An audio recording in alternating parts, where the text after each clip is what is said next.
Mayo Clinic presents the Always On EM podcast, hosted by Alex Finch and Venk Bellamkonda. Hi, everybody. This is Venk Bellamkonda with Always On EM. I'm excited to be with Dr. Alex Finch, and we have a special guest today. I want to introduce Dr. Jim Homme, who is the residency director here at Mayo Clinic for the Department of Emergency Medicine. Also is part of the residency leadership for the Department of Pediatrics too. And he's really passionate about something that I found really helpful personally. And so we're really excited to have him. Jim, welcome to the stage. Thank you, Venk. And Alex, it's great to be here.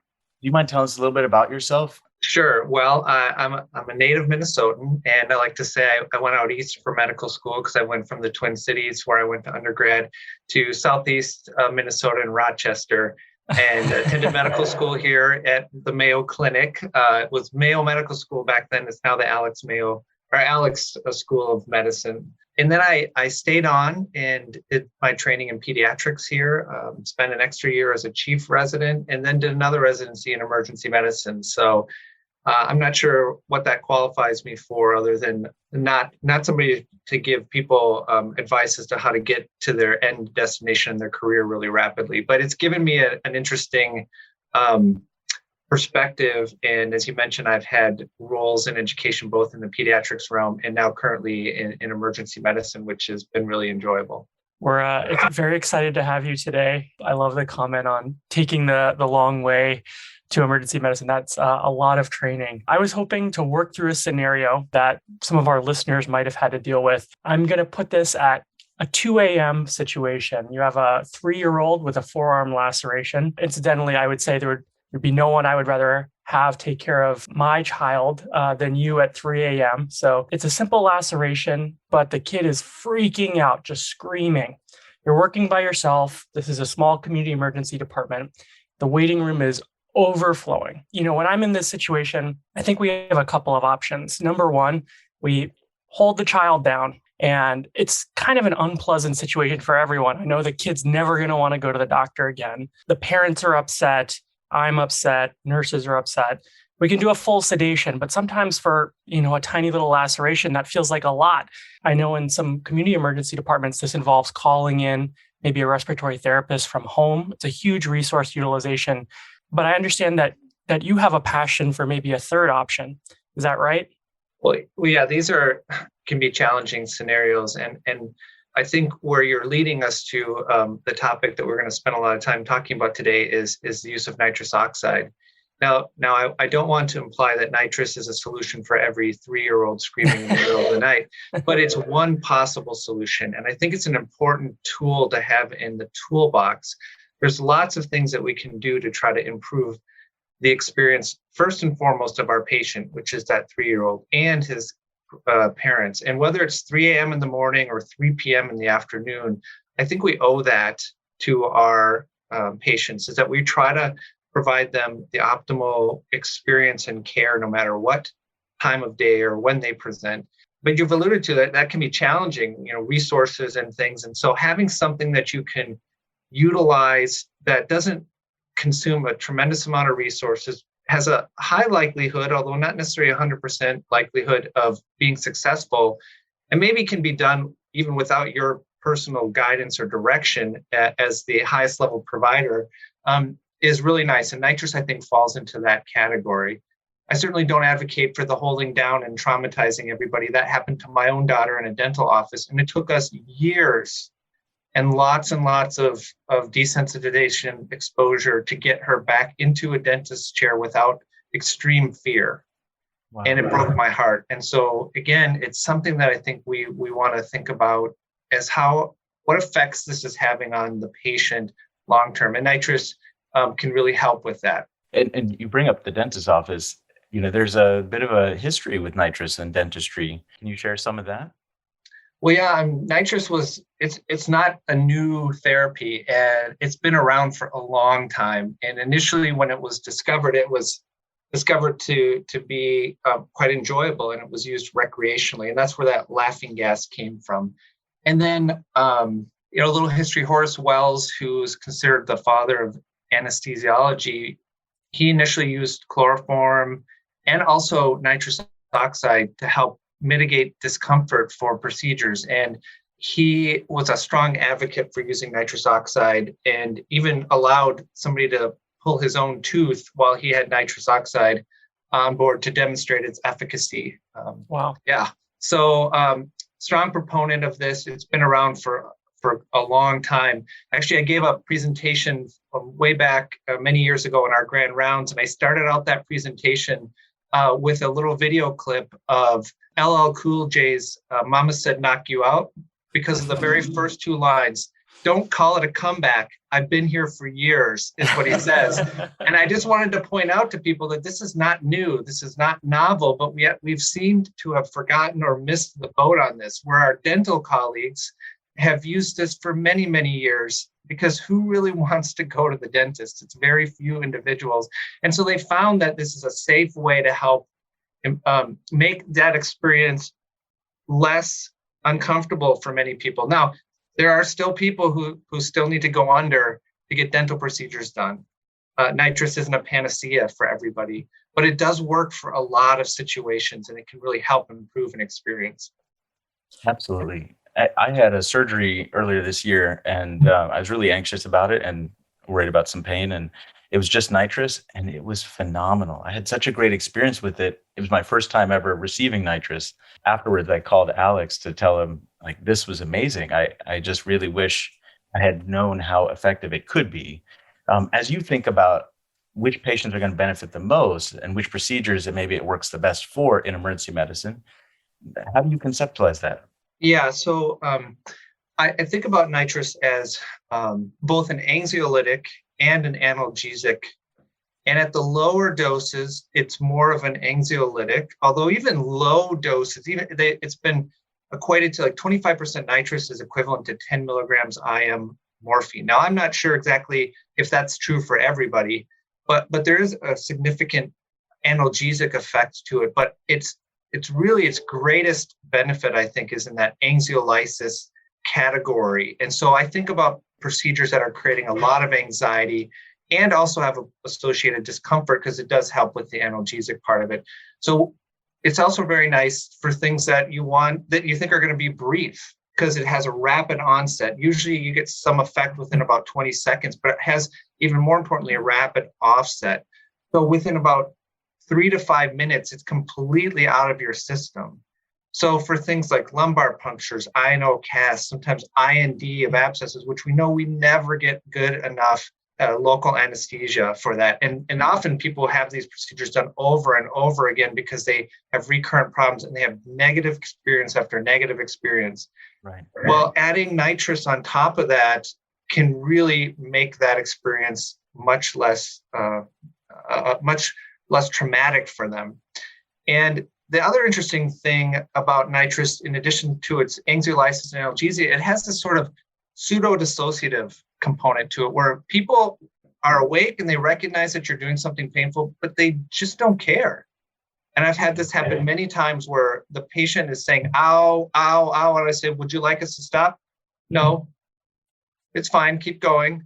But you're saying it hurts. Oh no, it's fine. And they're not sweating and they're not tachycardic.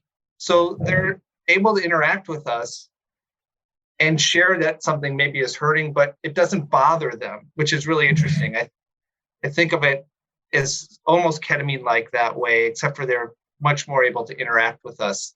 And so you can imagine shoulder reductions. You can use it's being used now for labor pains, self-administered for labor pains. And that's not a new practice, but it's kind of coming back into vogue, where the person self-administers when they're feeling this coming on, because it's rapid in onset and it's rapid in offset. So as the pain comes and goes and comes and goes. So it's been even used for things like renal colic.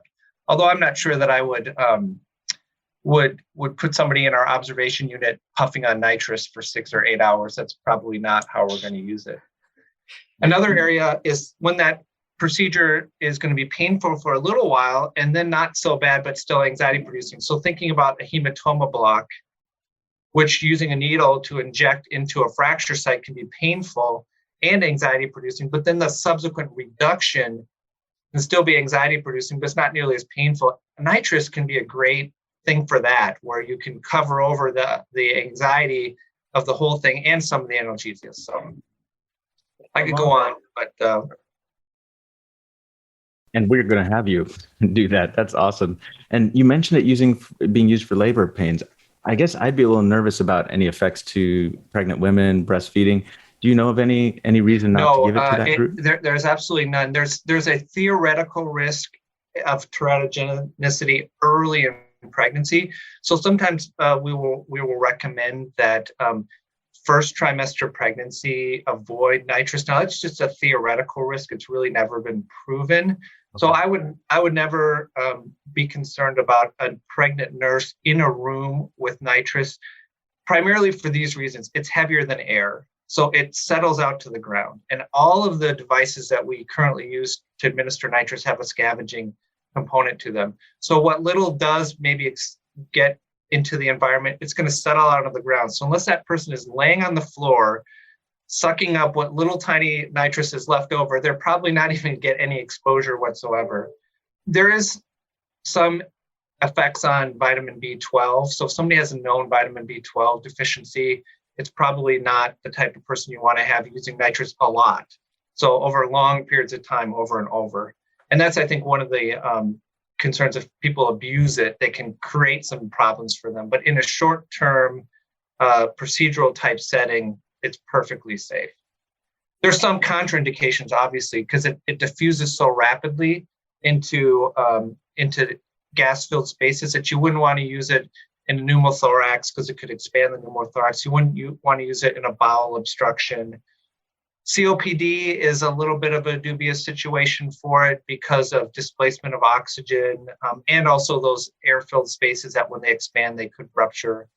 But otherwise, there aren't very many patient populations or situations where it would need to be avoided. And it certainly has no effect on breastfeeding. There's no residual. It's breathed out of the body, it's excreted. So there's nothing residual to be transmitted to the breastfeeding baby. You described a little bit about ketamine. This sounds so much like ketamine to me, with the patient who might be saying ow, and then you ask them what's going on and they're doing completely fine. I think actually you taught me that in terms of consenting a family. You have this incredible technique where you tell the child with ketamine a fact or a sentence, and you'll have to describe the technique for our audience. But the big question I want to ask, thinking about this similar to ketamine, is this sedation? How do you view that, and how does our institution view that? Yeah, it's a really great question. And I think it's one of the biggest barriers too, because sedation is sort of thought of as this sacred territory that we have to either relegate to a certain practitioner group, or that we have to put up some boundaries around to make it safe. But sedation is really a continuum of alertness. We have to think about it that way. And we have that continuum from extreme agitation all the way down to general anesthesia. The use of the word sedation is very inaccurate in the sense of it's the broad descriptive term. And so we have to make sure that we're talking about what we're really talking about. And nitrous oxide as a standalone agent really is primarily in that anxiolysis and very minimal sedation on the continuum. There are different sedation scales, but here at Mayo, we use the Richmond agitation scale. And 0 is alert and calm. A +1 is considered restless. A +4 is combative. So that would be, and then a -5 is unarousable. That's kind of general anesthesia. And we consider moderate sedation to be things below a -2, which is defined as light sedation. Moderate sedation is a -3, where movement or eye opening to voice, but no eye contact. I have to really engage with you to participate in interacting with your environment. Nitrous is often a 0 or a -1, where they're alert and calm, or they're maybe slightly drowsy, but their eyes are open and they're engaging. And that's where it's different than ketamine. Ketamine as an analgesic doesn't produce sedation at low doses, but at higher dissociative doses, they may respond to stimuli, but they don't interpret that stimuli. And that leads to the thing that you were talking about. I assure patients that when I'm sedating them with ketamine, they will not remember what happened. And I often prove it by telling them something while they're seemingly awake in the room when they might be active in some way, and they never remember it. Nitrous is different. They will remember, but they'll remember that wasn't bad at all. So I think when we're using nitrous, you have to realize that the patient is awake and they are interactive. But the interesting thing is that with some things, they just don't care. Now, that's not everybody's experience. And that's why when we're using it for certain procedures, have to be much more engaged as the person directing it. Where there's other procedures, we don't have to be as engaged because we know that those procedures are probably more anxiety than they are painful, if that makes sense. It definitely makes sense. And kind of along those lines, when I think about a sedation, there might be an airway provider present in addition to the primary procedural provider. There are certain requirements about end tidal, cardiac monitoring. How are things similar or different when we're doing nitrous? Yeah, so we have a guideline here, and it's considered minimal sedation, similar to like how we use intranasal midazolam for pediatrics, where we just put them on a pulse oximeter. You don't have to have a respiratory therapist in there.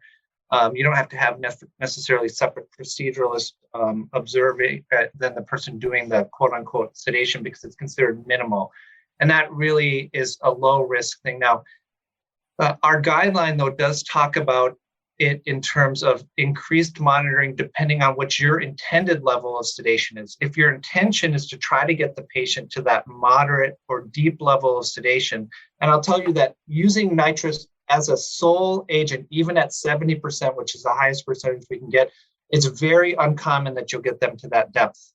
You usually have to use an additional agent to do that. And so nitrous as an isolated agent, you're very unlikely to get them into a moderate or deep sedation level, okay? But if your intention is to get them there, using a combination like with IV fentanyl or with other medications, then we would use the same level of monitoring that we would for, say, propofol or ketamine or combination medications with respiratory therapy and end-tidal CO2 and all of the monitoring, because your intention is to get them to that level of sedation, okay? Now, what happens if your intention wasn't to get them there and they got there? Well, the reality is they're not likely to get there unless you're combining things. But because it's so short acting, even if they go a little beyond where you intended, all you do is stop the agent and very rapidly it's reversed. And that's where some people advocate for self-administration. So we often in the pediatric population have to help them keep their mask on, but there's also self-administration, and that's what labor and delivery is a self-administered, where the individual holds the mask or the mouthpiece to themselves. And so if they start to get overly sedated, they just stop breathing the nitrous. And so it adds an extra level of safety. Although when I talk about safety in terms of nitrous, there is nothing that is even anywhere close to comparable as far as safety profile. So when we talk about nitrous oxide and we talk about safety, we are really talking about trying to create barriers to prevent danger that is highly, highly unlikely to even come close to existing. So, but we always like to talk about safety with anything that we use. So, in my experience, I was doing the self-administering, and I found there was about a 1 minute like pre-puff time before I really felt kind of like I was floating. And the proceduralist would guide me that, hey, in about a minute, you might need more. So why don't you start taking some big breaths of it right now?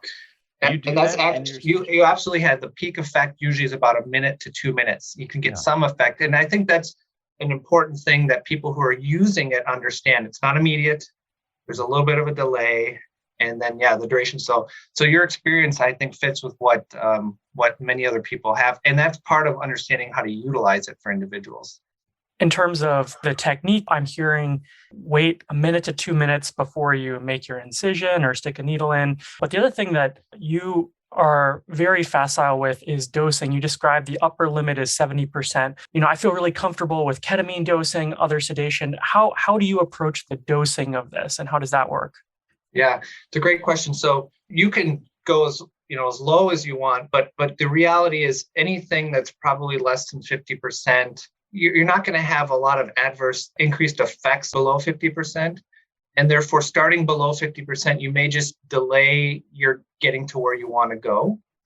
So I usually start at 50%, unless the patient is starting out super, super anxious and already agitated. And then I might start a little bit higher.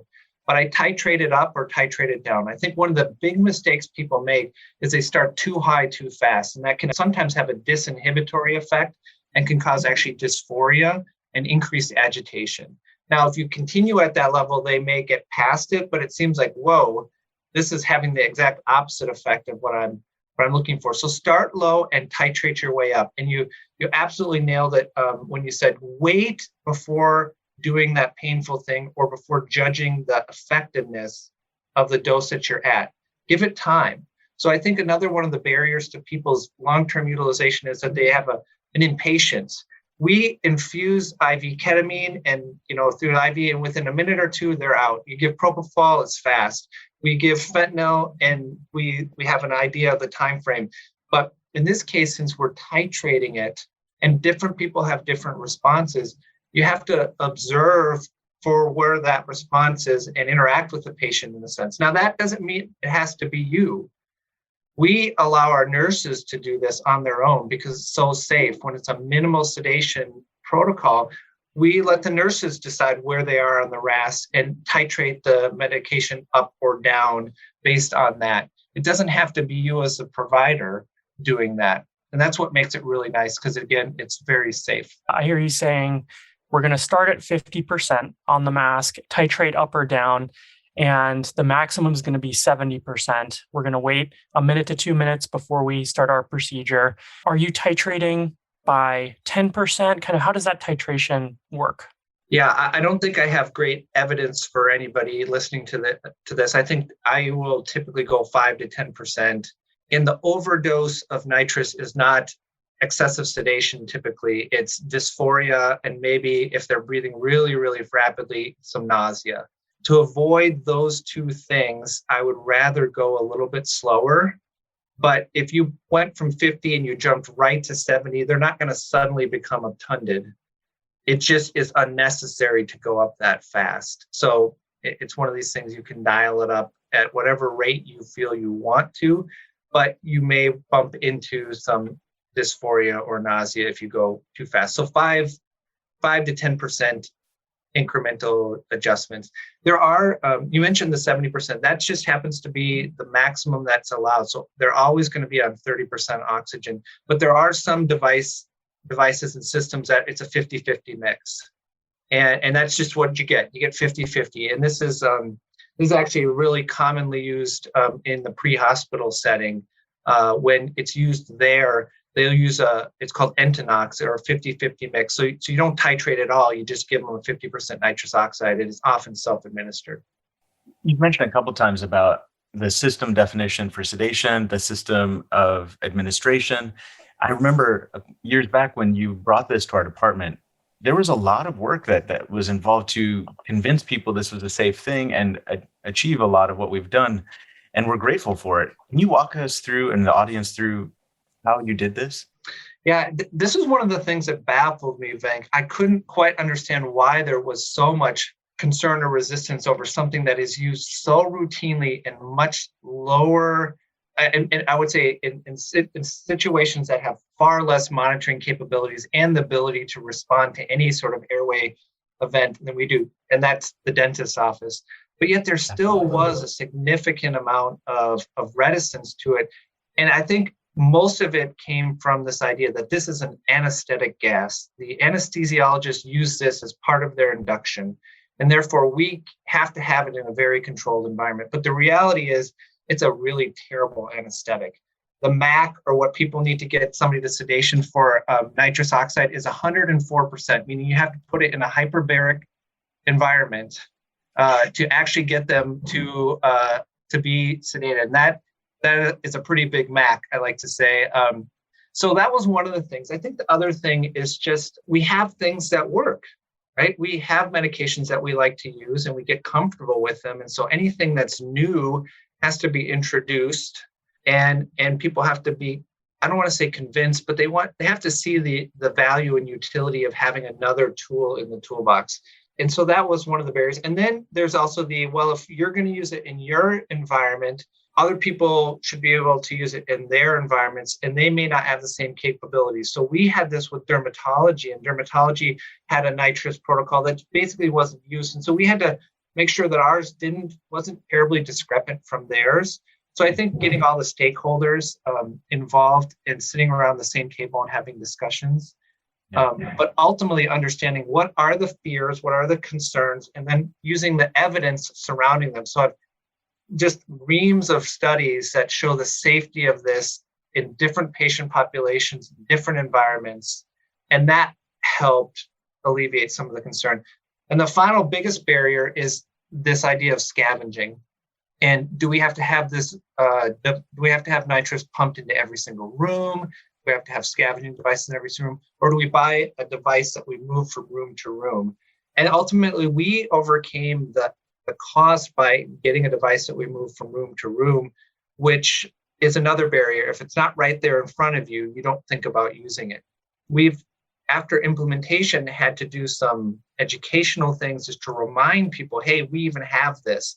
And because there's a slight abuse potential for nitrous, it's locked away, and only certain people can access it, because we wouldn't want any of our employees sort of back in the corner taking hits off the nitrous. Although we do have access to many other very addictive medications in our environment as well. And so I don't think nitrous is any different. And if they really want to get at it, all they have to do is go buy themselves a can of whipping cream.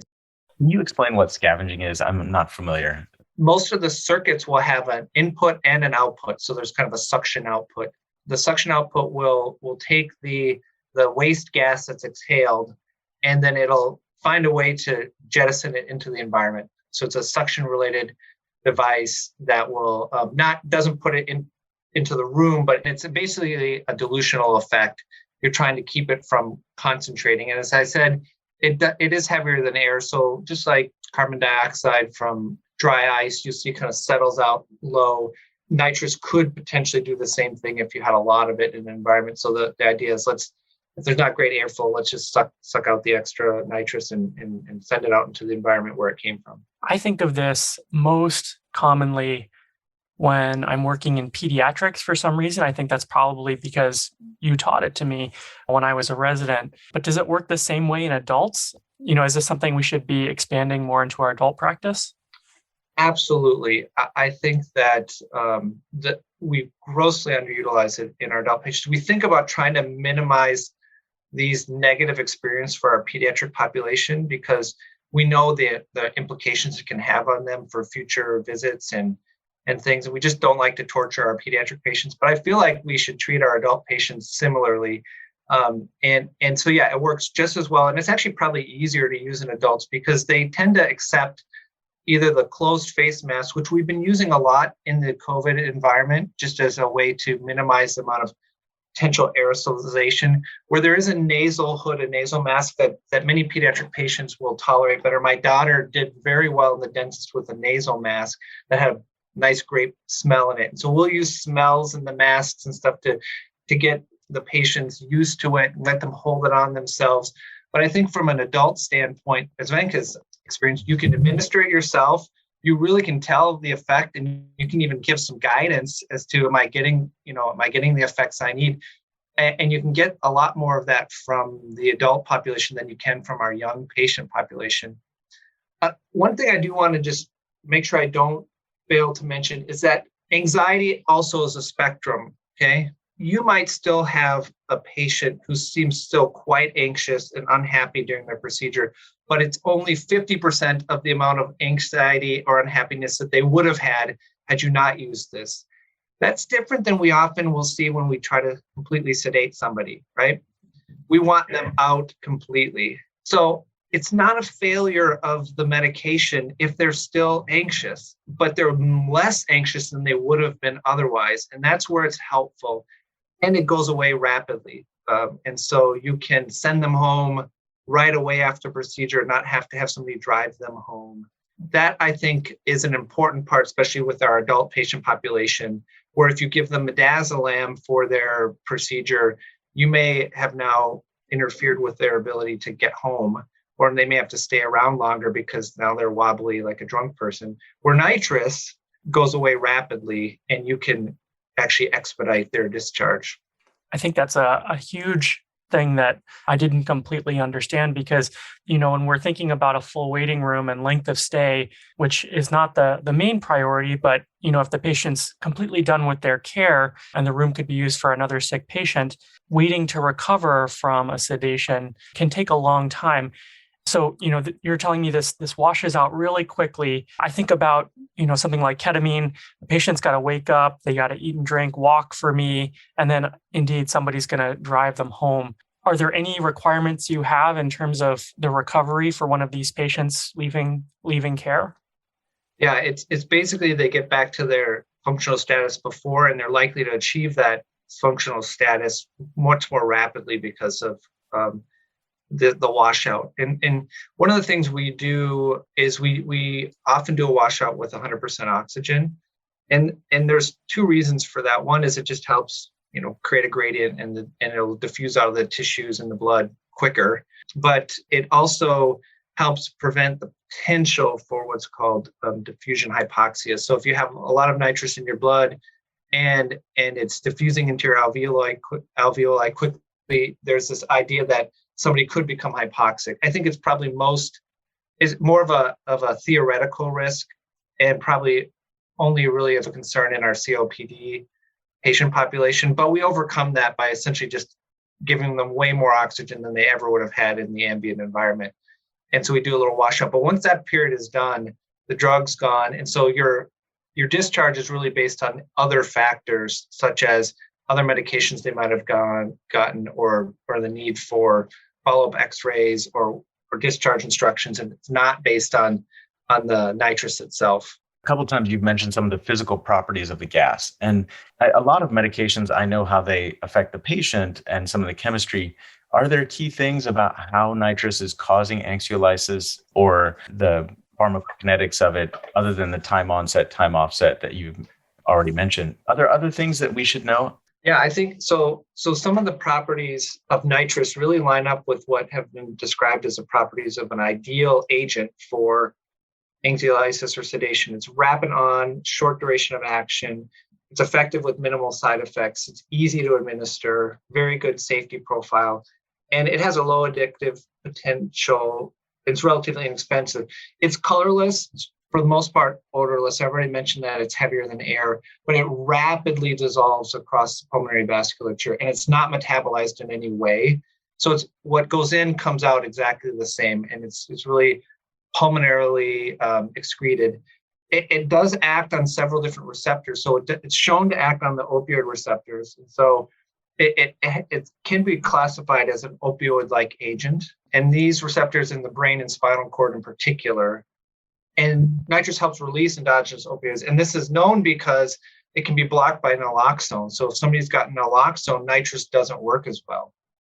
But it's not that it doesn't work at all, because it actually hits some other receptors as well. So that sort of, I like to think that the sort of ketamine-like effects are because it affects the NMDA receptor as well. It's an NMDA antagonist, and it affects GABA receptors. So we know that helps its anxiety properties. So it's really hits a bunch of different receptors, but it's rapid on, rapid off. You have such a deep knowledge of nitrous. We're just so lucky to have you on today. One thing that I could definitely use help with, when you're talking with a family and talking through options for sedation or non-sedation, it may be in the case of nitrous, very light sedation, how does that consent process go? So, different institutions have their different requirements for consent. If it's minimal sedation or anxiolysis, we don't have to necessarily get that full procedural consent form filled out like we do here at Mayo for a moderate or a deep sedation. But if I think that we might have to transition from just nitrous alone as an agent to an extra agents, I will go ahead and consent them for a moderate or a deep sedation and have that discussion. Hey, if this isn't cutting it as an individual agent, we can then move on and transition to using other adjuncts, or we can kind of stop altogether and just restart with a totally different plan. So part of what I do as far as consent is when I envision might happen.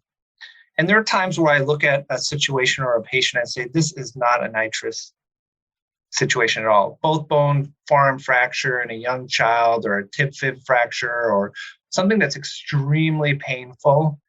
Nitrous is not my go-to for that, because even with adjunct agents, I find that there's other things that work better.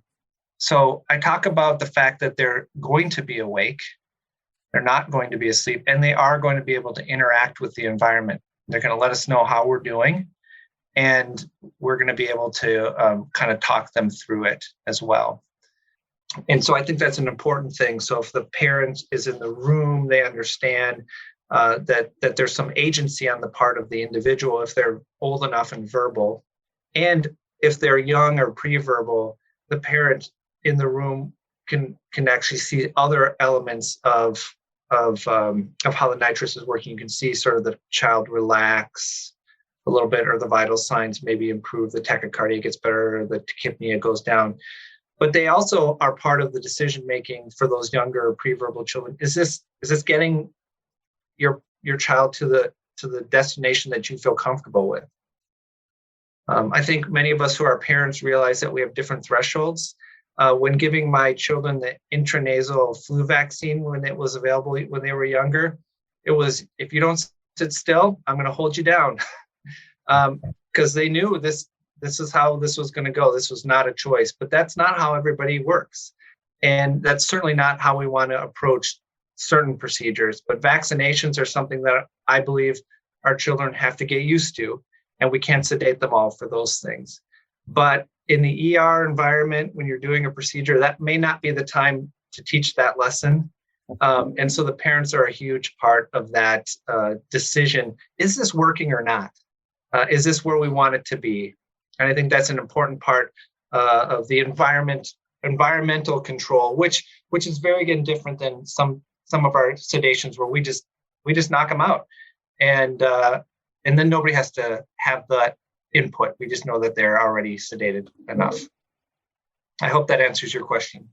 It definitely does. And kind of along that, you're talking about basically having a future vision for how the procedure is going to go. I want to see if I'm understanding. So if this is something that's probably going to need some lidocaine and there's a significant anxiety component, that's a procedure that might be a really good fit for this. If you're thinking you're going to need a lot of additional analgesia, maybe stuff like fentanyl, maybe you're approaching a sedation. Is that right? How do you view a procedure where you're suddenly going to be needing to add fentanyl? Is that kind of transitioning us to the full sedation? Yeah, that's where I would say, at least according to our institutional requirements or guidelines, this is one of my areas that I really like to talk about, which is, again, what is sedation? Sedation is not a drug. It's not a combination of drugs. It's a level of alertness. But we keep using this term in a very imprecise way, but that's how people still use it. Is this a sedation or not?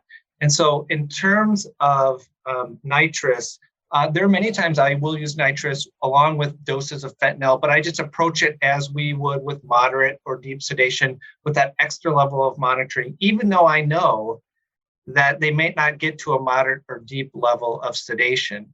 But that's part of the guideline that we wrote.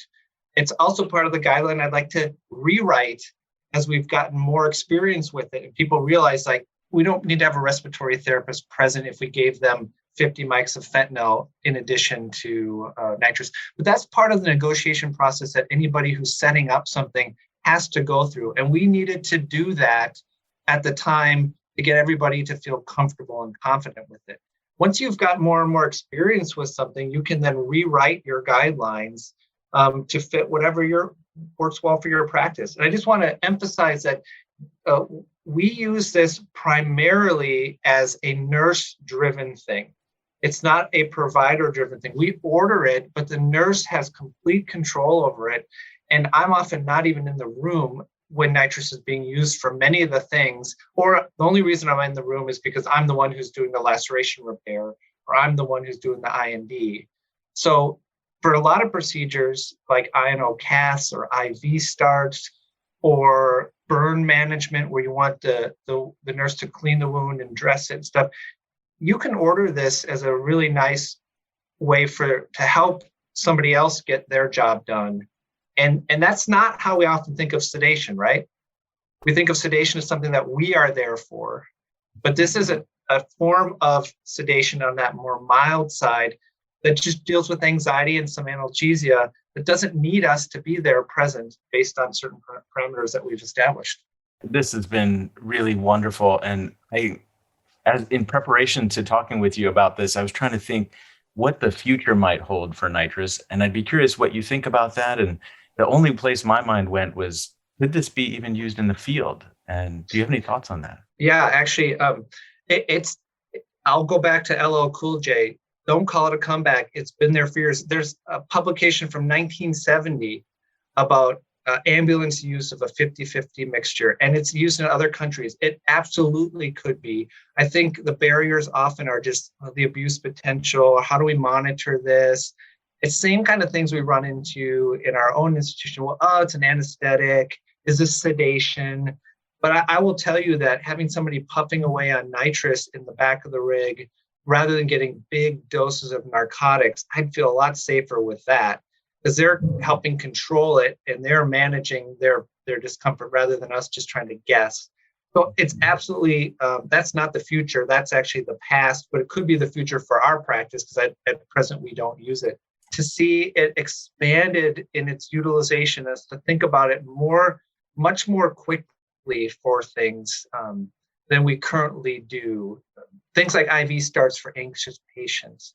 Now you think, well, geez, we should just do it. We can't waste time rolling the thing in and titrating it up. But the reality is, it's not about necessarily just our experience, about this experience of the patient. And so just like we use in the pediatric population, we have a vapocoolant, we have numbing cream. I discuss these things with parents or patients and ask them what their preference might be. When I go to the dentist, I don't get nitrous, but other people do. And I think as a service to the patients that we serve, we might want to start thinking about having this as a menu of options that they could elect to take advantage of for their own personal well-being and benefit. I truly appreciate that patient first mentality that I think really exemplifies what Mayo is all about. You have so many pro tips that I have to take advantage of one more. I think I understand a little bit better what an adult would be like. They could be self-administering. But do you have any pro tips for how to get kids comfortable with the mask? How do you work through those situations? Yeah, that's a great question. And so, as I mentioned before, there's often a couple different types of masks, and there are masks that have video games associated with them and stuff like that. We don't have those here. Those add an extra cost to the administration of this that we didn't necessarily feel, because we don't actually here at Mayo charge our patients for this. We think of it as part of the service that we're providing, and other places I'm sure would charge for administration of nitrous. But there's a nasal hood, and there's also a full face mask. We have smells that we'll put in there, so bubble gum, strawberry, whatever. I usually joke around with the older kids and ask them if they want smelly socks or dog poop or barf smell, just to kind of create that sort of more funny environment around the fact that they're going to go through something that they didn't plan on that day. And so we then let them hold the mask, and when we're not doing it, when it's not everybody in the room, and get used to what it's going to feel like to have something over their nose or over their mouth.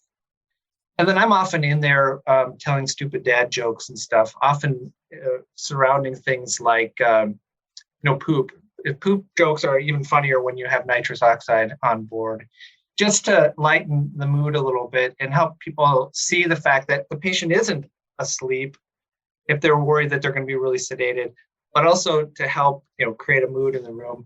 And you can also prime individuals. This is not specifically with the mask itself, but you can prime them with, hey, you might feel like you're floating on air. Things might seem kind of funny. And they do respond well to that. And there's studies about temperaments and sort of priming people. And I think this is a lot about the art of using this agent, which you don't really need to have if you're giving somebody propofol and warning them that it might burn a little bit, or giving somebody ketamine. When you give that to them, you say, well, the room might start to look a little bit strange, so why don't you close your eyes? So there's a little bit more art to the efficacy of nitrous than some of the other things we use. And I think that's important as a practitioner. And you get used to that. And the nursing staff also gets used to that as they use it more. When thinking about this meeting and this recording, I was thinking of more Star Wars and like the situation with Obi-Wan and Qui-Gon trying to get gassed by the Federation. But now after talking with you and realizing that it feels a little more like Back to the Future, that we're really revisiting the past and bringing it back into the future. And I really appreciate you doing this. It was a really meaningful experience to watch you build this system over a long period of time and amount of effort that took. And then now we are all benefiting from it, and you truly are an artist that way. So thank you for being on Always On EM and talking about nitrous oxide. Any final words for us, Dr. Homme? Well, first of all, thank you. You give me too much credit. This was a big team effort, and I think that's an important part. The nursing staff, our nurse educators, other people, and in order for a program like this to be successful, you need to have people who are passionate and champion, but you have to get the buy-in from other people and the ones that are going to use it day to day. And so doing something like this that you guys are doing and creating increased awareness is also an important part of that process. So I want to thank you. I also would just like to offer to anybody who's listening to this, if they want to reach out to me, I can give them resources. I can give them our template of what we use to decrease the activation energy to get things going at your own institution. Lots of even a presentation that you can give to help educate people. I'd be more than happy to share any of those things. And you could just shoot me an email at homme.james@mayo.edu. That's homme.james@mayo.edu, because I'd love to help anybody who wants to implement something like this just overcome some of those barriers by giving you some of the work we've already done. Absolutely. And I would imagine having you out as a visiting professor to talk to a big group of people, you've done that before here. You're a gifted educator, and that would be awesome as well. And Alex and I will try and put any links and documents in the attached web resources for this too. Sure. I just want to leave you with a quote from Robert Southey. He was a poet, and he said, "I'm sure that the air in heaven must be this wonder-working gas of delight." And you could say, well, I'm sure that the air in my ER could be this wonder-working gas of delight, but you just have to take advantage of it. So there you go. Nitrous oxide, the air that fills heaven. The Always On EM podcast, hosted by Alex Finch and Venk Bellamkonda.